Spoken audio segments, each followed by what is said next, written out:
Assalamualaikum warahmatullahi wabarakatuh. Alhamdulillahi rabbil alamin, wa bihi nasta'in, wa la udwana illa 'alas zalimin. Asyhadu an la ilaha illallah wahdahu la syarikalah, wa asyhadu anna Muhammadan abduhu wa rasuluh. Allahumma salli wa sallim wa barik ala sayyidina wa maulana Muhammad wa ala alihi wa ashabihi wahtada bihadih wastanna bisunnatihi ila yaumiddin, amma ba'du. Kaum muslimin dan muslimat yang dihormati dan dikasihi sekalian, baik adapun pada malam ini insya-Allah kita menyambung pengajian kitab Nailul Autar. Kita berpindah ke muka surat 1581. Muka surat 1581 dalam bab tahallulnya orang-orang yang terhalang dari mengerjakan umrah adalah dengan menyembelih kurban, kemudian cukur di tempat terhalangnya itu, baik di tempat halal ataupun di tanah haram, dan tidak lagi wajib qada. Baik, ialah tajuknya tahallulnya orang yang terhalang. Bermaksud terhalang ni sama ada dia terkepung ataupun dia tak pergi dapat masuk tanah haram mengerjakannya, maka cara tahallulnya dengan menyembelih binatang kurban, kemudian cukur di tempat terhalang, iaitu sama ada di tanah haram ataupun di tanah halal, dan tidak lagi wajib qada. Itu bahasanya, itu tajuk yang dikemukakan. Baik. Hadis yang pertama dalam bab ini, Ani Miswar wa Mirwan fi hadisi Umratil Hudaybiyah wa Sulhi, anna Nabiyya sallallahu alaihi wasallam lama faragha min qadiyatil kitabi qala li ashabi kumu fanharu summa ihliku. Rahul Ahmad wa Bukhari wa Abu Daud. Dari Miswar dan Mirwan, iaitu Marwan, tentang hadis yang menceritakan umrah Hudaybiyah dan perdamaian Hudaybiyah, mengatakan sungguh Nabi SAW tak kala selesai menandatangani surat perjanjian, ia bersabda kepada sahabatnya, tegaklah, lalu sembelihlah kurban, kemudian cukurlah. Nabi kata kumu, bangunlah, maksud dia bangunlah, lalu sembelihlah kurban, kemudian bercukurlah. Walil Bukhari anil Miswar anna Nabi SAW nahara qabla an yakhliqa wa amara ashabahu bidzalika. Dan dari Bukhari, dari Miswar dikatakan sesungguhnya Nabi SAW menyembelih kurban sebelum cukur, dan ia menyuruh para sahabat untuk berbuat begitu. Ini ada sejarah yang tersendiri lah. Kan pada tahun yang ke-6, pendapat ahli ulama dia berlaku pada tahun yang ke-6, apabila Nabi SAW mengiklankan kepada para sahabat nak mengerjakan umrah. Jadi apabila sampai di satu tempat nama dia Hudaybiyah, lalu terhalanglah untuk masuk ke Mekah, sedangkan Nabi dan para sahabat sudah berihram untuk umrah tak? Sudah. Baik. Lalu terhalang di Hudaybiyah. Dalam terhalang di Hudaybiyah itu, maka berlakulah perdamaian di antara Nabi dengan orang-orang musyrik ketika itu. Sekat tu boleh ceritalah. Kalau nak cerita panjang nanti tak ingat, jadi tak habis kitab ni Autar ni tahdih bab ini. Baik. Lepas tu kaum muslimin dibenarkan dalam perjanjian Hudaybiyah itu tahun depan baru boleh pergi umrah.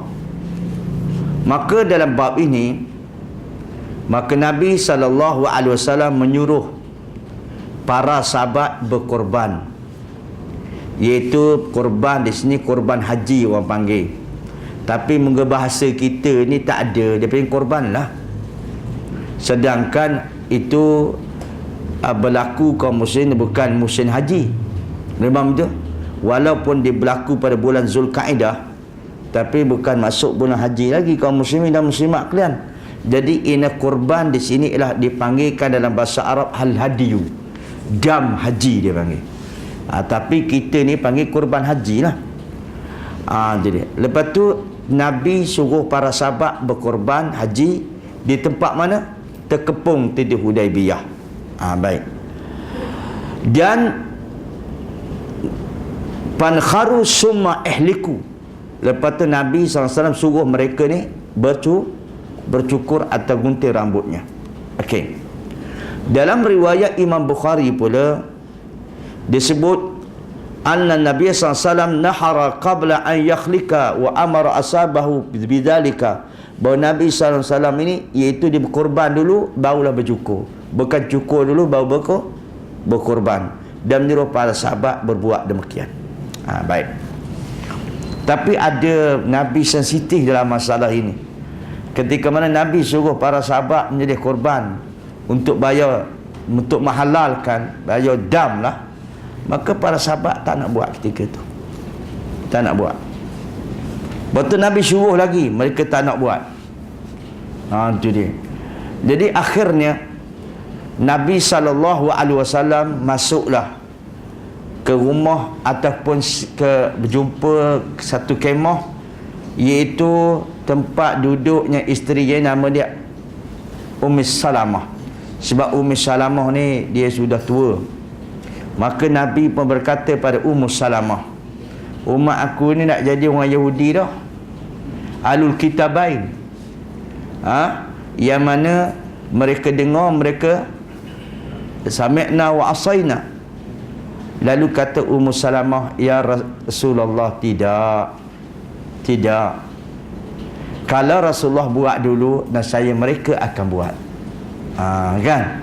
Jadi akhirnya Rasulullah SAW di dalam Bukhari ni, anil Miswar anna Nabi SAW nahara qabla an yakhliqa wa amara ashabahu bidzalika. Maka Nabi pun kaum muslimat akan berkorban. Lepas tu baru Nabi bercukur, barulah para sahabat dia buat. Rupanya minta Nabi buat dulu.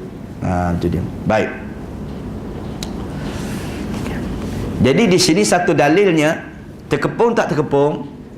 Terkepunglah. Sedang ihram. Maka di mana tempat halalnya, tempat sembelih binatang di mana dia dam? Di Hudaibiyah. Tempat terkepung itu. Baik. Habis. Lepas tu bercukur. Itu dia. Okey, sekarang ni timbul satu masalah. Ada tak Nabi suruh qada? Okey, cuma Nabi SAW suruh yang boleh korban, lepas tu bercukur. Ada tak Nabi kata tahun depan kena qada? Ada tak? Tak ada kan? Tadi itu sebab kata Imam Abu Hanifah tak ada qada. Sebab dalih ada ini. Baik. Tak apa, nanti dulu. Yang kata qada tu bagaimana? Baik. Anil Miswar wa Marwan qala ada Rasulullah sallallahu alaihi wasallam al-hadiya wa ash'arahu bi Dzil Hulaifah wa ahrama minha bil urmati wa halaqal bil Hudaibiyah min umratihi wa amara ashabahu bidzalika wa nahara bil Hudaibiyah qabla an yakhliqa wa amara ashabahu bidzalika. Rawi Ahmad. Dari Miswar dan Marwan juga berkata Rasulullah SAW mengikat binatang kurban dan beri tanda ketika masih di Dzul Hulaifah, lalu diihram untuk umrah dari situ, dan ia mencukur di Hudaibiyah dalam umrahnya yang tak jadi itu, dan dia menyuruh para sahabatnya untuk berbuat demikian, dan dia memotong kurban di Hudaibiyah sebelum cukur dan menyuruh para sahabatnya untuk berbuat demikian. Baik. Ini satu dalil yang tajuk yang dikemukakan oleh Al-Imam Syaukani. Apa tajuk dia tadi? Iaitu tahallul.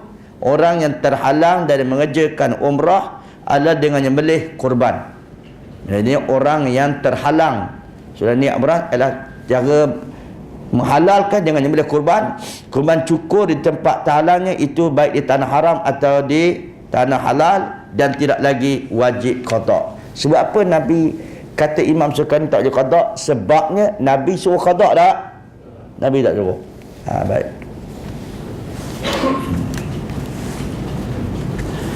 Hadis seterusnya. Wa an Ibn Abbas qala innal badalu ala man naqasa hujjahu bin talazzuzi fa amma man habasahu aduwwun aw ghairu dhalika fa innahu yahillu wa la yarja' wa in kana ma'u hadyun wa muhsarun naharahu in kana la yastati'u an yab'atha bihi wa in istata'a an yab'atha bihi lam yahilla hatta yablugh hadyu mahillah. Akhrajahu al-Bukhari.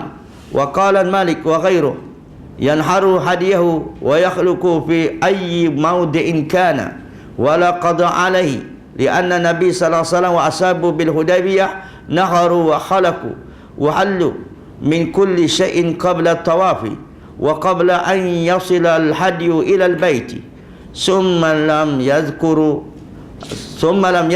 anna Nabi sallallahu alaihi wasallam amara ahadan an yanqudu anna Nabi sallallahu alaihi wasallam amara summa lam yadhkur anna Nabi sallallahu alaihi wasallam amara ahadan ay yaqdu syai'an wa la ya'udu lahu wal hudaybatu kharij al haram. Kullu hadha kalamul Bukhari fi sahih. Baik. Dan dari Ibnu Abbas dia berkata, mengganti haji ataupun umrah itu hanya wajib atas orang yang membatalkan hajinya dengan senang-senang. Adapun orang yang terhalang oleh musuh, tengok kata Ibn Abi dari Ibnu Abbas dia berkata, mengganti haji atau umrah itu hanya wajib atau orang membatalkan haji dengan senang-senang, dengan sengaja ya. Itu bukan wajib qada. Adapun orang yang terhalang atau musuh dan sebab lain, maka itu otomatis menjadi tahallul dan tidak perlu mengulanginya. Tapi jika dia membawa binatang kurban sedang dia itu terhalang, maka dia harus menyembelih kurban itu di tempat terhalang tersebut. Kalau dia tak dapat mengiringkannya ke tanah haram. Tapi kalau dia dapat mengiringkan tanah haram, maka dia tidak dapat tahallul hingga binatang kurban itu sampai ke tempatnya. Baik. Tetapi Imam Malik dan lain berkata, dia harus menyembelih binatang kurban itu serta cukur di mana saja dia berada, dan dia tidak wajib mengqadakkan, sebab Nabi SAW dan para sahabatnya menyembelih dan cukur di Hudaybiyah, dan mereka tahallul dari segala larangan yang terdapat sebelum tawaf dan sebelum sampai di Baitillah. Kemudian tidak juga dituturkan bahawa Nabi SAW menyuruh salah seorang sahabatnya untuk mengqadak dan mengulanginya. Sedang Hudaybiyah adalah di luar tanah haram.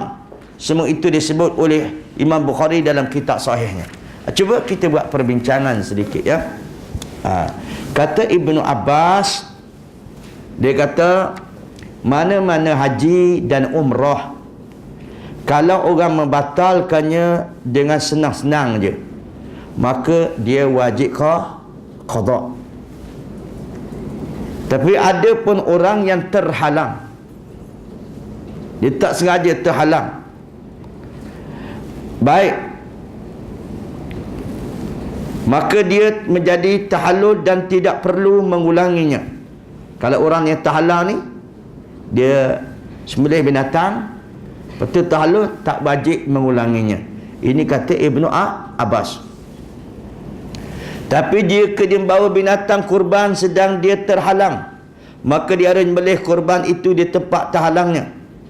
Kalau dia tak dapat mengiringkannya ke tanah haram, kata Ibn Abbas pula, kalau sekiranya dia ada binatang kurban untuk bayar dam, maka dia boleh sembelih tempat dia terhalang. Kalau sekiranya dia tak mampu untuk menghantarkan binatang itu di tanah haram, sebabnya ialah nak sembelih kurban, nak sembelih dam ni naklah di tanah haram.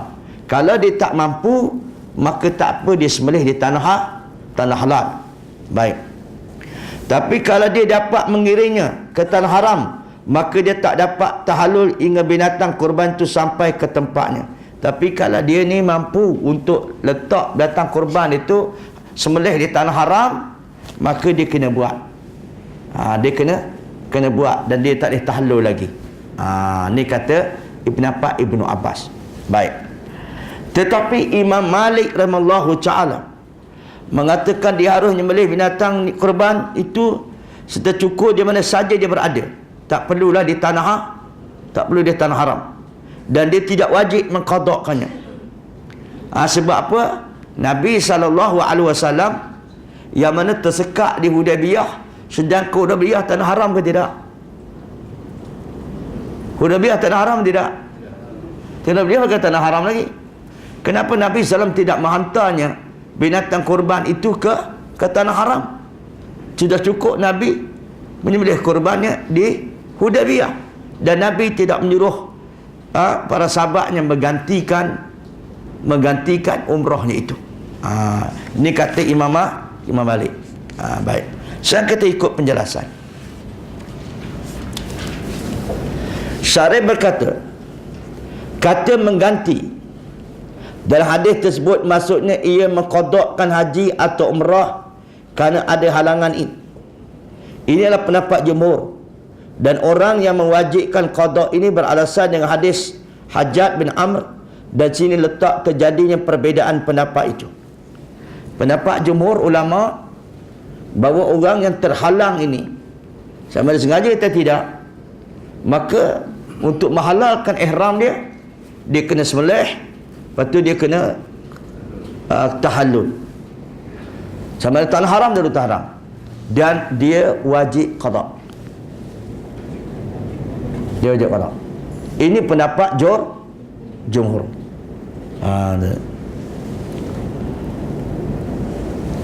Okay.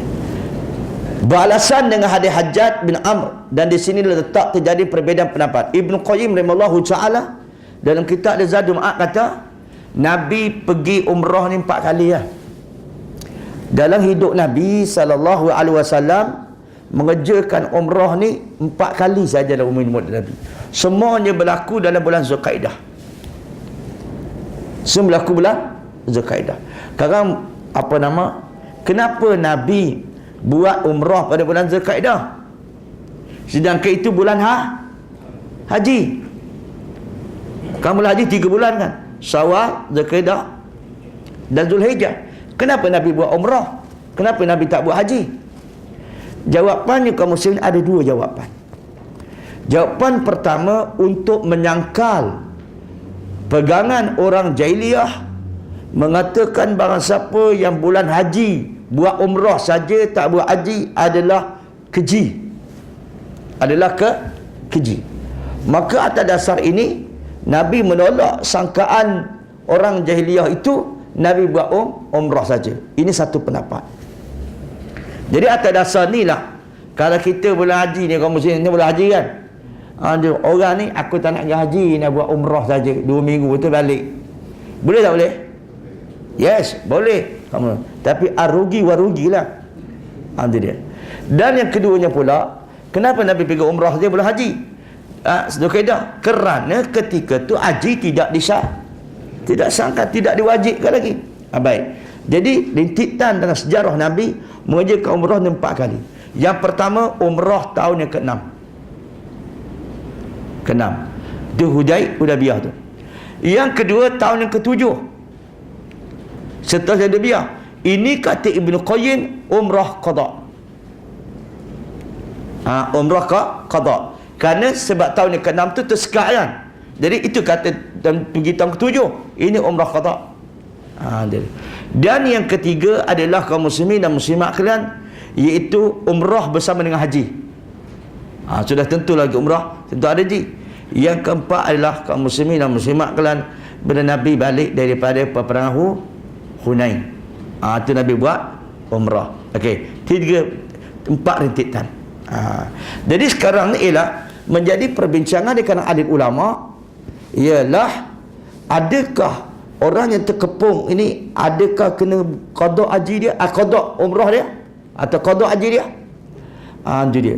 Jadi pendapat Imam Malik dan Ibn Abbas dan Imam Malik kata, kalau sekiranya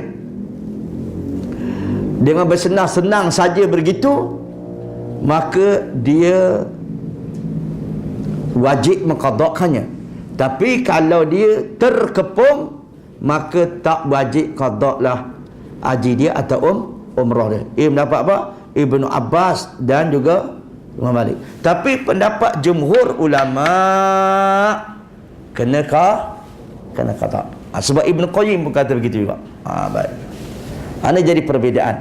Sebab timbulnya perbezaan itu, kenapa timbul? Sebab hadis ni tak ada menyebut Nabi suruh ganti.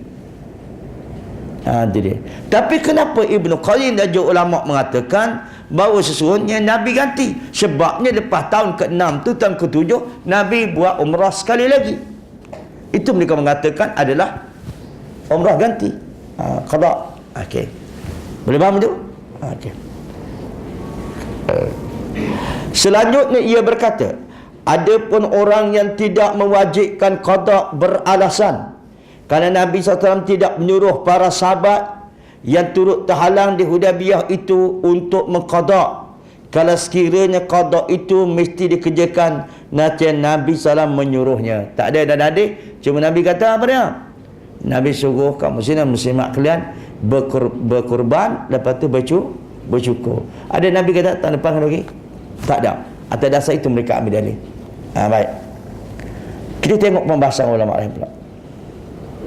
Imam Syafi'i berkata, dinamakan umrah ini umrah qada dan qadiyah kerana adanya perjanjian untuk saling menepati keputusan antara Nabi SAW dengan pihak Quraisy, bukan kerana diwajibkan qada umrah semata-mata. Selesai dengan ringkas.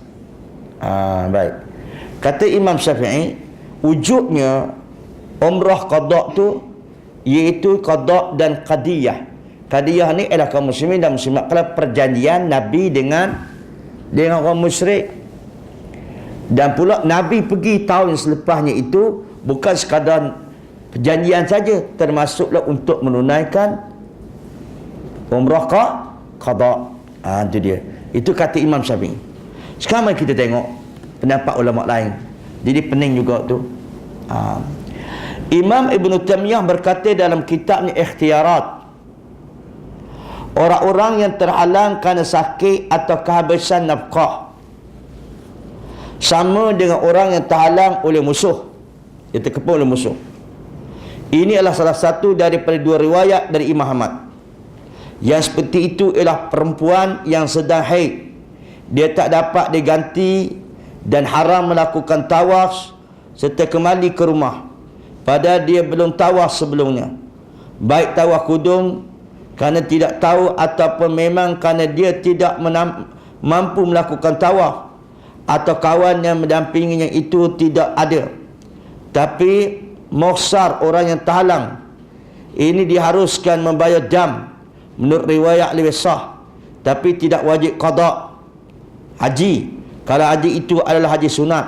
Dan ini adalah salah satu riwayat dari dua riwayat. Baik, Imam Taymiyah buat ulasan. Dia kata mana-mana orang yang terhalang sebab sakit atau kehabisan nafkah, samalah dia terhalang disebabkan terhalangnya musuh. Baik. Jadi ada beberapa riwayat daripada Imam Ahmad mengatakan mana perempuan yang sedang haid, ia tidak dapat diganti dan haram melakukan tawaf serta kembali ke rumah pada dia belum tawaf sebelumnya, baik tawaf kudung ataupun dan sebagainya,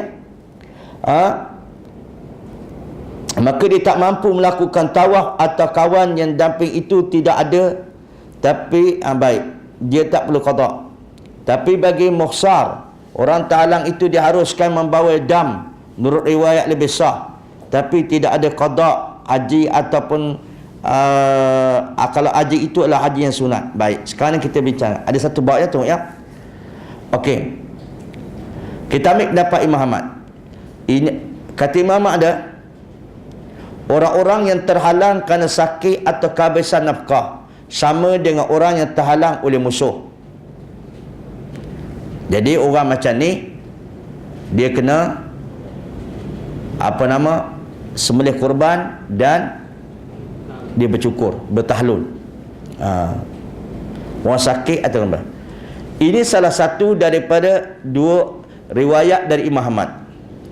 Yang seperti ini ialah perempuan yang sedang haid, yang tak dapat diganti dan haram melakukan tawaf serta kembali ke rumah padahal dia belum tawaf sebelumnya. Baik tawaf kudum, melakukan tawaf itu atau kawan yang mendampingi itu tidak ada, termasuk juga. Jadi sekarang ni pula timbul yang kedua. Bagaimana dikala perempuan itu dia sudah berniat haji, dia ada kerjaan haji, cuma dia tak cukup saja untuk mengerjakan rukun haji lain seperti tawaf, dia nak balik dah atau dia mari haid, adakah dia kena bayar dam ataupun dia tawaf juga?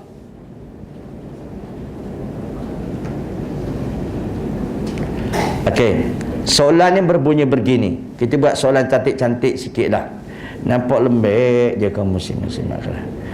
Okey, sekarang perbincang pertama, kata Imam Lutamiyah, orang yang sakit ataupun orang yang kehabisan nafkah, dia ni tiba-tiba tak dapat nak mengerjakan haji, sedangkan dia berniat ihram dah.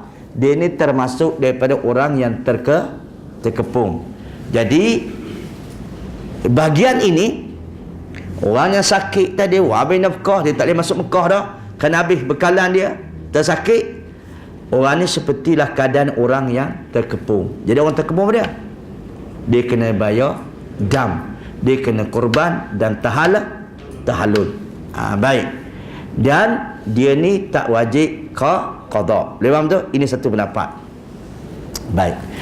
Tapi bagaimanalah perempuan yang haid, yang dia terhalang untuk melakukan saki baki haji yang jadi rukun. Dia mari haid, lepas tu kaum muslimin, kawan dia nak balik dah atau kawan-kawan dia nak berlepas dah, sedang ketika itulah dia haidnya. Kalau dia buat juga tunggu haid dia cuci, dia tak ada tiket dah nak balik. Gua ni gamak benda lagu tu. Jadi jadi dalam permasalahan ini ya, tapi ni tak terang ni dia tu. Dalam masalah ini ialah dia tak perlu bayar dam dah. Tak perlu bayar dam dah. Ini satu pendapat dia kata dua Imam Ahmad ni. Dan dia tak jadi qada dah. Tapi Imam Ibn Taymiyah pula dalam pendapat dia lain pula, kalau orang perempuan itu dia tawaf ifadah, tawaf ifadah dia tak buat lagi, dia mari haid, buatlah tawaf itu, buatlah tawaf itu. Nanti dia. Cuma Ibn Taymiyah beza sikit dengan pendapat ulama Saudi sikit. Ibn Taymiyah kata kalau sekiranya haid dia sudah kering, haid tak keluar dah, haid tu masih ada dalam apa? Kemelawan dia, cuma darah tak keluar kan, kata dia. Orang mudah-mudah nak kata tak pakai model lah. Nanti dia. Nanti dia kata tawaf lah. Tawaf. Nanti dia. Bagi pendapat ulama lain pula kata, di Saudi kata, walaupun keluar tak keluar pun, dia bungkuslah pandai-pandai negeri, tawaf lah dalam keadaan begitu, kerana itu adalah darurah bagi pendapat mereka dan tak perlu bayar dam. Memang tu. Bagi pandangan Imam Syafi'i rahimahullah ta'ala dan ulama lain kata tak. Kalau dia terhalang macam tu, kamu semua dengar, dia tetap kena bayar dam, dia tahallul dan wajib qada. Jadi baik. Kata Imam Ibn Taymiyah rahimahullah ta'ala lagi. Baik. Orang-orang yang terhalang ini, iaitu dia kena bayar dam dan dia kena tahallul dan tak payah qada. Jikalaulah haji itu bukan haji yang wajib untuk bagi dia atau umrah yang wajib bagi dia, bermaksud dia adalah buat haji kali kedua. Kalau dia buat umrah kali kedua, maka tak payahlah qada. Boleh faham betul? Nampak? Jadi gua ni silap faham ke? Atau payah nak faham? Sebab dia terbagi pada berapa bahagian. Jadi kata Imam Taimiyah, kalau sekiranya haji itu haji yang wajib bagi dia kali pertama, umrah tu wajib kali pertama, maka yang dia ni kaum muslimin dan muslimat kalian dia tak buat, maka dia kena qada. Tapi kalau haji kedua dah, hari ketiga dia terhalang dah, maka tak wajib dah dia qada. Ni kata Imam Ibn Taimiyah rahimallahu taala. Baik. Dia kena tahlul tetap tahlul.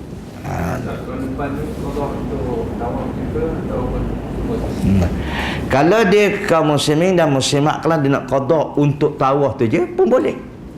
Tapi rugilah, baik dia buat haji selalu. Dan kalau sekali dia buat haji selalu, maka secara automatik itu qada seluruh lah. Tapi kalau misalnya dia pakai kaum muslimin dan muslimat kalian, dia tunggu tawaf ifadah masa bila? 10 Zulhijjah. Tadi ataupun 13 Zulhijjah dia buat yang tawaf ifadah pun boleh. Tapi rugilah. Baik-baik dia buat nak ihram peringkat boleh buat haji seluruhnya. Datang tahun kedua tu, kedua ni pertama haji untuk yang kedua, lepas tu untuk tawaf untuk qada. Tak, dia tak jadi macam tu. Dia tidak. Sebab dia termasuk sekali lah. Secara automatik. Jadi macam ibarat haji lah kaum muslimin, macam kita buat, tak boleh kita nak buat haji kita haji orang, tak boleh. Macam tadi kaum muslimin muslimat kan haji betul dia buat qada pula. Ada kena sekaligus haji panggil qada. Habis. Yang haid tadi boleh tak tawaf, rojehnya dia kena tawaf juga ke tak? Gitu pula. Kaum muslimin dan muslimat kalian, kalau di pembahasan masa belajar dululah, kita ambil pembelajar dulu, dia kata ialah dia tak boleh qada, dia tak boleh tawaf. Sebab ni sudah dia memang tak boleh. Orang haid ni memang dilarang untuk tawaf.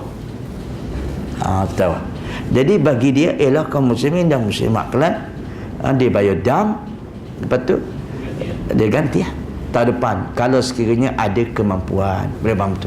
Itu dia. Kata ulama Saudi tak apa, kerana itu darurah. Darurah. Kalau darurah sebab masalah ni ialah perjalanan dia lah. Perjalanan dia itu darurah. Jadi sekarang jadi perbincangan, ada tak darurah dalam ibadat? Itu dia.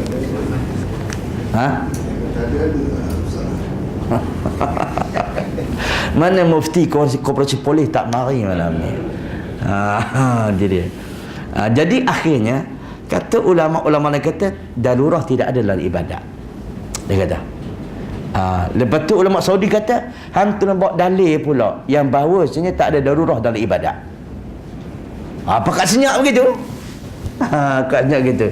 Jadi kaum muslimin dan muslimat kalian, ala darurah itu adalah kaum muslimin dan muslimat kalian ialah yang kata cuma sekadar pendapat. Tapi kita pandang hadis yang sahih. Hadisnya melarang orang yang keadaan haid dia tawaf.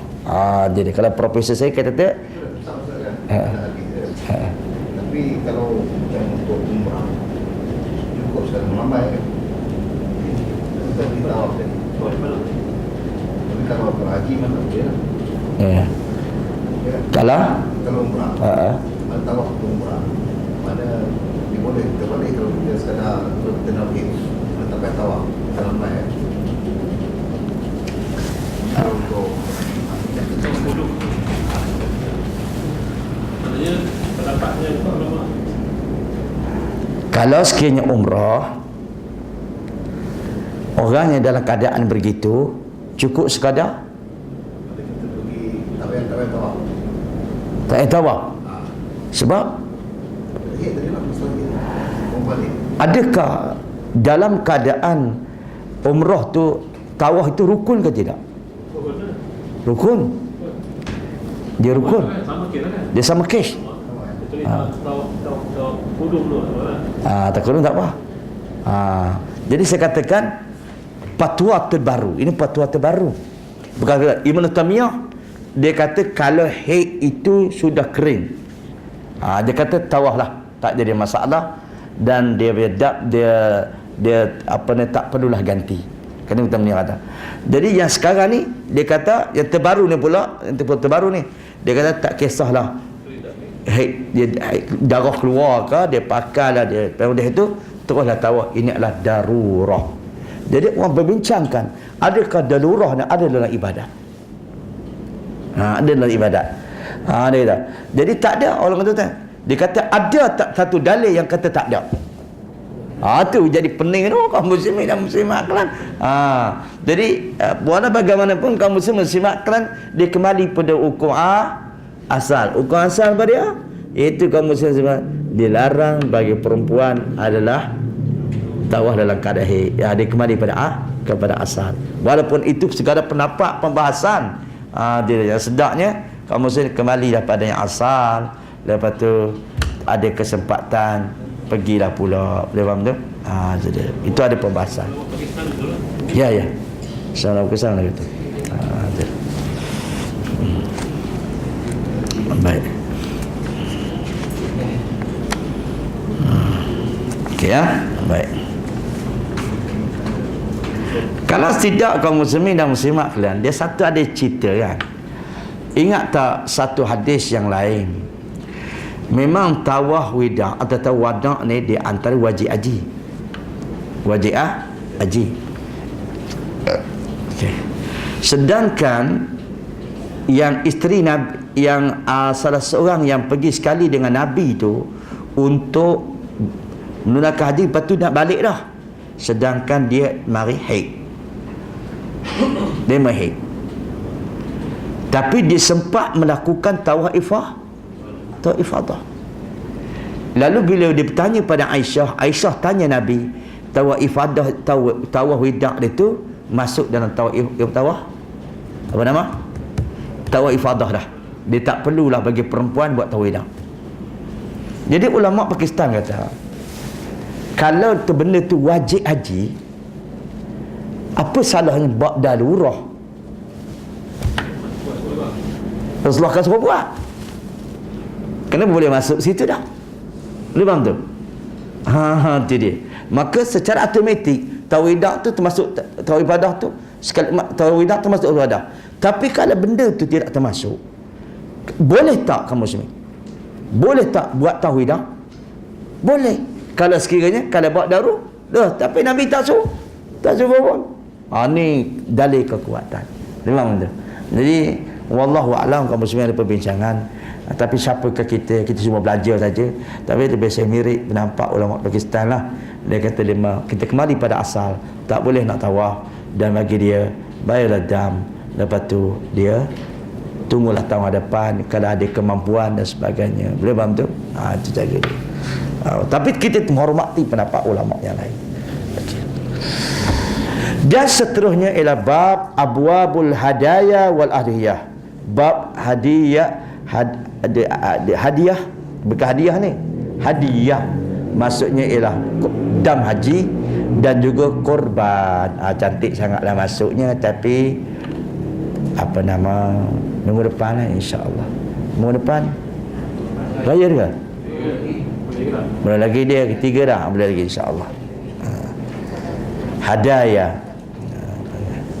Insya-Allah. Boleh faham ya? Jadi memang terdapat khilaf dalam mana pun, tapi ialah kembali pada kekuatan hujah masing-masing.